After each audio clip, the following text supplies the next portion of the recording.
Hello everyone, welcome to Scientific Research Gurukul classes and today we will discuss about Ohm's law. Ohm's law को थोड़ा broad में पढ़ेंगे हम लोग. So basically जो Ohm's law है वो जो दी गई थी वो 1826 में. आप एक चीज़ थोड़ी हिस्ट्री जान लो कि 1826 में जॉर्ज साइमन ओम्स नाम जो थे साइंटिस्ट थे, उन्होंने डिस्कवर किया था for metallic conductors there is subsequently constant ratio of the potential difference between the ends of the conductor. So इसी को बेसिकली अगर हम लॉ के टर्म्स में बात करें, जो बहुत ही सिंपल स्टेटमेंट है ओम्स लॉ, वो ओम्स लॉ ये बताती है कि अगर कोई कंडक्टर है और उसमें करंट फ्लो कर रही है, तो किसी भी कंडक्टर में जब करंट फ्लो कर रही होती है तो ऑब्वियसली उस कंडक्टर के अंदर तो करंट है, बट इसके अलावा एक और भी चीज़ें जनरेट हो जाती है जो होती है उसके अंदर एक पहले से रेसिस्टेंस होती है. लेकिन अगर हम उसको डायरेक्टली समझें तो उस दोनों एंड के बीच में एक डिफरेंस होती है, इसको हम लोग बोलते हैं पोटेंशियल डिफरेंस. ठीक है. सो इसको हम ओम्स लॉ को सिंप्लीफाई इस तरीके से स्टेटमेंट वाइज समझ लेते हैं, फिर और सिंप्लीफाई करके समझेंगे कि Ohm's law state that the current flowing in an electric current is directly proportional to voltage of light and inversely proportional to resistance of the material. देखिए, तो इन्होंने जो सेकंड लाइन लिखी है inversely proportional to resistance of the material, इसके बारे में बाद में बात करेंगे. पहले एक बात समझ लेते हैं. बहुत लोगों को ये कन्फ्यूजन होती है कि करंट प्रोपोर्शनल होते हैं वोल्टेज के या वोल्टेज करंट के. तो बेसिकली ओम्स ने जो डिफाइन की थी वो लॉ थी, आप उनके अकॉर्डिंग लिखोगे. उन्होंने बताया था कि that I current is directly proportional to V, so we have to mention I को हम लोग मेंशन करेंगे I directly proportional to V. So अगर हम प्रोपोर्शनलिटी कांस्टेंट हटा दें तो क्या होती है, एक रेसिस्टेंस आती है 1/r, क्योंकि V I equals to V upon R होती है. तो इन्होंने बता दिया था, इसमें एक और भी आगे एक्सप्लेन किया था, वो इन्वर्सली प्रोपोर्शनल होती है रेसिस्टेंस के. सो अगर हम कंबाइंड समझें तो I equals to V upon R होती है, जहाँ से हमारी इक्वेशंस आती है जो हम याद रखते हैं, that is V equals to I R. ये बहुत कॉमन है, तो लोगों को लगता है कि V equals to I R यानी V directly proportional to I, ये ओम्स लॉ है. बट फॉर आवर कंसर्न हम ज़्यादा बेहतर ये होगा कि ये लिखें I directly proportional to V and I equals to V upon R.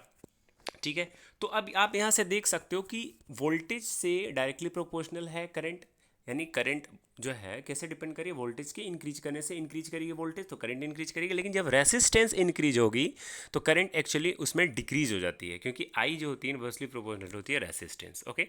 So Ohm's law का रिप्रेजेंटेशन होती है I equals to V upon R, but हम लोग लिखते हैं V equals to I R, that is also okay, but actually is I equals to V upon R. So इसकी graph important है. आप 12th में 11th में देखोगे तो ग्राफ पूछी जाती है. 10th लेवल के लिए उतनी ज़्यादा डीपली जानने की जरूरत नहीं है, बट हाँ ग्राफ में आप स्लोप किसको रिप्रेजेंट करता हूँ आपको मैं मैथमेटिकली समझा दूंगा. बहुत ईजी है. Y equal to M X plus C, यानी Y equal to M X straight line की इक्वेशन आप लोगों ने पढ़ी होगी क्लास 10 में, और बाकी 11th 12th में भी है.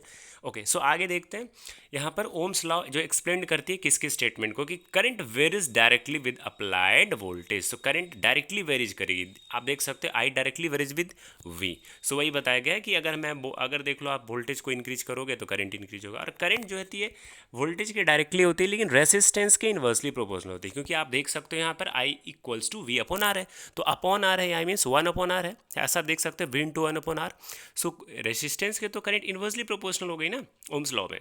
सो इस हिसाब से हम यहाँ समझ सकते हैं कि current varies inversely with the resistance. Now most important point, last but not the least, और वो इंपॉर्टेंट है कि जो वोल्टेज है और जो करंट है अगर उसकी ग्राफ रिप्रेजेंट की जाए, यानी उसकी जब ग्राफ डिज़ाइन कर दी जाए, तो उस कंडीशंस में जो स्लोप है किसको रिप्रेजेंट करेगा. तो ये ट्रिकी क्वेश्चन है, बहुत सिंपल है. आप देख लो, अगर आपसे ऐसा पूछा जाए कि जो ग्राफ है वोल्टेज वर्सेस करंट की है, यानी आप देख लो v equals to I R होती है, तो अगर y एक्सिस में v है और i इंटू आर है तो y equal to M x होती है.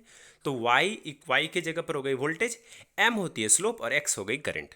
तो यहाँ पर x एक्सिस में आप करंट है, अगर y एक्सिस में वोल्टेज है तो y equal to M x, तो यानी कि v equals to I R. तो i तो नीचे हो गई x एक्सिस में, तो बचती क्या है, स्लोप के जगह पर कौन आ गई, resistance. So v equals to I R यानी कि y equal to M X plus C, जो कि स्ट्रेट लाइन की इक्वेशन होती है. यहाँ पर कांस्टेंट सी नहीं, अब जो इंटरसेप्ट होती है उसको नहीं ध्यान देना. y equal to M x आपको सिंबल समझनी है, जीरो से स्टार्ट हो रही है यहाँ पर ग्राफ. सो यहाँ पर आप समझ लो, आपसे क्वेश्चन पूछेगा कि what is the slope represent in Ohm's law, या ऐसे पूछेगा कि भी आई ग्राफ में वोल्टेज और करंट में जो ग्राफ होती है, जो स्लोप होती है, वो किसको रिप्रेजेंट करते हैं. Answer will be resistance. y equal to M x, M को ही बोली जाती है स्लोप इसलिए. ठीक है, सिंपल. अगर अब मान लो क्वेश्चन घुमाने का मतलब नहीं बनता, बट अगर वो ऐसा बोल देगा कि नहीं जो ग्राफ है ना वो ऐसा है, आई इक्वल टू मतलब वाई एक्सिस पे करंट है और जो वोल्टेज है वो एक्स एक्सिस पे, तो इक्वेशन चेंज हो जाएगी, Y equal to M x, तो इस जगह वाई इक्वल टू वाई के ऊपर वोल्टेज नहीं करंट है, तो आप देखोगे I equals to M X निकालना पड़ेगा, तो I equal to V upon R होती है, वी तो हो गई एक्स एक्सिस में, एम एक्स के जगह पर एक्स पे वी है, बट एम जो होगी वहाँ पर वन अपॉन आर होगी, तो वन अपॉन आर को रेसिस्टेंस तो नहीं बोलेंगे ना, जब slope graph current versus voltage में ड्रॉ की जाएगी तो जो स्लोप होगी एम वो हो जाएगी वन अपॉन आर, तो उस कंडीशन में से हम रेसिस्टेंस नहीं बोलते हैं, that is one upon R is conductance G, तो कंडक्टेंस होगी रिप्रेजेंट। ये ट्रिकी क्वेश्चन है, इतना डीपली आपको एंट्रेंस एग्जाम में पूछी जा सकती है, बट बेसिक नॉलेज आप रखो, क्लियर पढ़ो ऐसा कि दूसरों को पढ़ा सको, सिंपल सिंपल ऊपर पढ़ के कोई फायदा होना नहीं आगे। ओके, सो कंपटीशंस बहुत अच्छी होने जा रही है आगे, फ्यूचर में होगी ही, एआई की दुनिया चल रही है आगे, आप जान ही रहो, बाकी चीज़ें मैं अभी बात नहीं कर सकता, that is a different, will be different topic right. So यहाँ पर आप देख सकते हो वोल्टेज वर्सेस करंट में, आई होप ये समझ गए होगे, मैं एक बार दोबारा सिंप्लीफाई कर दूँ ग्राफ को, और ऊपर से भी ओम्स लॉ के अकॉर्डिंग होती है I directly proportional to v, वहां से i equals to V upon R होती है, ठीक है। भी डायरेक्टली प्रोपोर्शनल टू i नहीं है लॉ, बट हम वैसा लिखते हैं, दैट इज नॉट करेक्ट, और जो बोलते हैं वो भी गलत है, क्योंकि देखो लॉ जो है, मैं दोबारा बता रहा हूँ, जो लॉ दिए हैं आप उनकी बात सुनोगे ना, हाँ, तो जो लॉ दिए उन्होंने ओम्स ने दिया है ना, साइमन ओम्स, तो उनकी बातें हमें सुननी है, I directly proportional to V लिखना है, तो I equals to V upon R हो गई, यहाँ पर आई करंट होती है, वी वोल्टेज, आर रेसिस्टेंस, जो कि बेसिक है। इसके बाद अगर हम ध्यान दें आगे, सो ये चीज़ मैंने बता दिया, अब आपको स्लोप में बता दूं, अगर वोल्टेज वर्सेस करंट की ग्राफ है तो जो स्लोप होती है वो बताती है रेसिस्टेंस को, okay, y equal to M x. लेकिन अगर इसकी ग्राफ की बदल दी जाए, यानी कि अगर वोल्टेज वर्सेस करंट की जगह करंट वर्सेस वोल्टेज कर दी जाए, तो यानी कि y एक्सिस पे इस बार करंट आ जाएगी और x एक्सिस पे आ जाएगी वोल्टेज, तो स्लोप होगी i equals to one upon R into V, it means यहाँ पर one upon R is not resistance, it's conductance G, so that is the difference. तो इस बार स्लोप क्या बताएगी, अगर करंट वर्सेस वोल्टेज को हम लिखेंगे बताएंगे डिपिक्ट करेंगे, तो उस कंडीशन में वो हो जाएगी हमारी conductance. I hope you like this video, अगर आपको ये वीडियो फ्रूटफुल लगा, कुछ हेल्पफुल लगा, हमारी एफर्ट आपको अच्छी लग रही है, so please subscribe share and like this video, also comment आप कैसा लगा, कुछ इंप्रूवमेंट चाहते हो तो आप बता सकते हो, your all comments will be happily welcomed. So that's all for today. Have a great day. Bye bye.